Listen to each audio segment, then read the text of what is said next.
মালদহে bulldozer দিয়ে দোকান ভাঙচুরের ঘটনায় এবারে 24 ঘন্টা বন্ধ ডাকল জেলা বণিক মহল। আগামী সোমবার গোটা জেলা জুড়ে 24 ঘন্টার জন্য এই ব্যবসায়ী বন্ধ রেখেছে Malda merchant chamber of commerce. ইতিমধ্যে এই নিয়ে জেলা জুড়ে শুরু হয়েছে মাইকিং করে বলা হচ্ছে, জেলার এক প্রভাবশালী রাজনৈতিক নেতার মদতে বুলডোজার দিয়ে ধূলিসাৎ করে দেওয়া হয়েছে ব্যবসায়ীদের একের পর এক দোকান ঘর। এরই প্রতিবাদে জেলা জুড়ে এই বন্ধ। এদিকে দোকান ভাঙচুরের ঘটনায় লাগাতার অবস্থান ধর্ণা চলছে ব্যবসায়ীদের। উল্লেখ, 9 ফেব্রুয়ারি মধ্যরাত্রে দুটি বুলডোজার দিয়ে 31 নম্বর জাতীয় সড়কের ধারে জয় লজের নিচে 11টি দোকান ভেঙে ফেলা হয় বলে অভিযোগ। এরপরেই গর্জে ওঠে ব্যবসায়ী মহল। ঘটনার প্রতিবাদ জানিয়ে ঘটনাস্থলে তৈরি করা হয় মঞ্চ। সেই মঞ্চেই আজ পঞ্চম দিন চলছে ব্যবসায়ীদের ধর্ণা এবং অবস্থান বিক্ষোভ। এদিকে এই ঘটনায় শাসক দলের একটা বড় অংশ জড়িত বলে অভিযোগ তুলে সোচ্চার হয়েছে রাজ্যের বিরোধী দল বিজেপি। অন্যদিকে এই বিষয়ে ইংলিশ বাজার পৌরসভার প্রাক্তন চেয়ারম্যান তথা তৃণমূলের বিধায়ক নিহার রঞ্জন ঘোষ জানান, রাতের অন্ধকারে কারা কাজ করে? চোরেরা কাজ করে। চোরের মতো যারা এই কাজে যুক্ত আছে, আমি একজন বিধায়ক হিসেবে মনে করি তাদের ন্যায্য বিচার হওয়া দরকার। আপনারা সকলে অবগত রয়েছেন যে গত 9 ফেব্রুয়ারি মধ্যরাত্রে আনুমানিক রাত্রি 2টোর সময় জাতীয় সড়কের পাশে জয়লজ বিল্ডিং এর 11টি দোকানঘর জেলার প্রভাবশালী রাজনৈতিক নেতার মদতে বুলডোজার দিয়ে ধূলিসাৎ করে দেওয়া হয়।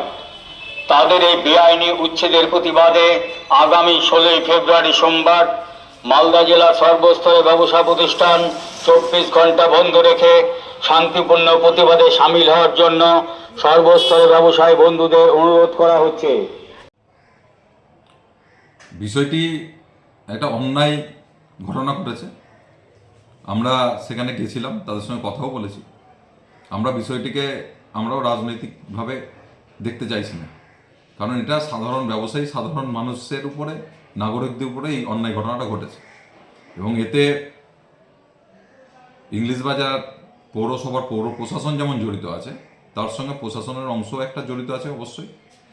এবং সারা শহর জুড়ে যে প্রমোটিং, জমির দালাল, এই যে চক্র, এই চক্র একসঙ্গে হয়ে এই কাজটা হয়েছে। কারণ যে জায়গাটায় রাত্রেবেলা জেসিপি নিয়ে ভাঙচুর হয়েছে, সেই জায়গাটা থেকে থানার দূরত্ব খুব বেশি হলে 1.5 থেকে 2 কিলোমিটার, এবং 2 ঘন্টা 3 ঘন্টা ধরে এই ঘটনাটা ঘটেছে, থানা জানে না, এটা হতে পারে না। তো স্বাভাবিকভাবেই এটা শাসক দলের নেতৃত্ব, তার সঙ্গে পুলিশ প্রশাসনের কিছু অংশ, তার সঙ্গে জমি মাফিয়া প্রমোটারদের অংশ, এরা সকলে মিলে একটা নেক্সাস হয়ে এই ঘটনাটা ঘটেছে।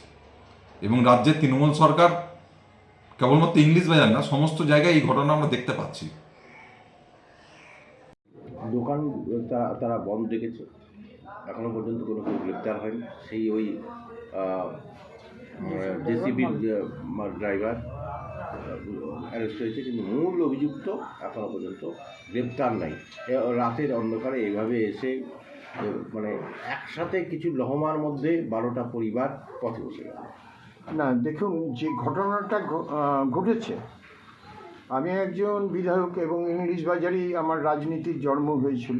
এখানে অনেক দিন ধরে মানুষের পরিষেবা করেছি, দায়িত্বও পেয়েছি, পৌরসভার চেয়ারম্যানও ছিলাম, বিধায়কও ছিলাম, 3 বারে কাউন্সিলর ছিলাম। যে ঘটনাটা ঘটেছে তাকে কী ভাষায় আমি নিন্দা জানাবো, সেই ভাষাটা আমার মুখে নেই। যদি কোনো অন্যায় হয়ে থাকে, তাহলে রাতের অন্ধকারে কারা কাজ করে? রাতের অন্ধকারে চোররাই কাজ করে। তাহলে চোরের মতন যারা এই কাজের সঙ্গে যুক্ত আছে, আমি একজন জনপ্রতিনিধি হিসাবে তাদের ন্যায্য বিচার হওয়া উচিত। এবং ব্যবসায়ীদের সমিতি যারা মালদায় আছেন, চেম্বার অফ কমার্স, তারা বরাবরই কিন্তু আমরা এই তৃণমূল কংগ্রেসের সুখ দুঃখে তারা পার্শ্বে দাঁড়িয়ে থেকে আমাদের সঙ্গে হাতে হাত মিলিয়ে তারা কিন্তু কাজ করেছে। সুতরাং আমিও একজন বিধায়ক হিসাবে এই ঘটনার সঙ্গে যারা যুক্ত আছে, সে যত বড়ই নেতা হোক বা যত বড়ই ব্যক্তি হোক না কেন, তার কঠোর থেকে কঠোরতম শাস্তি হোক, এটাই আমার আবেদন। ওরা তো সরাসরি তৃণমূলের কাউন্সিলর, তৃণমূলের মানে পৌরসভার কেউ কেউ এবং এমনকি চেয়ারম্যানের বিরুদ্ধে অভিযোগ করেছে। না, যদি অভিযোগ থাকে, সেই অভিযোগ যদি প্রমাণ হয়, তাহলে তৃণমূল করলেই যে সব অন্যায় করলে তাকে ক্ষমা করা হবে, এটা কিন্তু আমাদের দিদি কোনো সময় বলেননি। সুতরাং দলের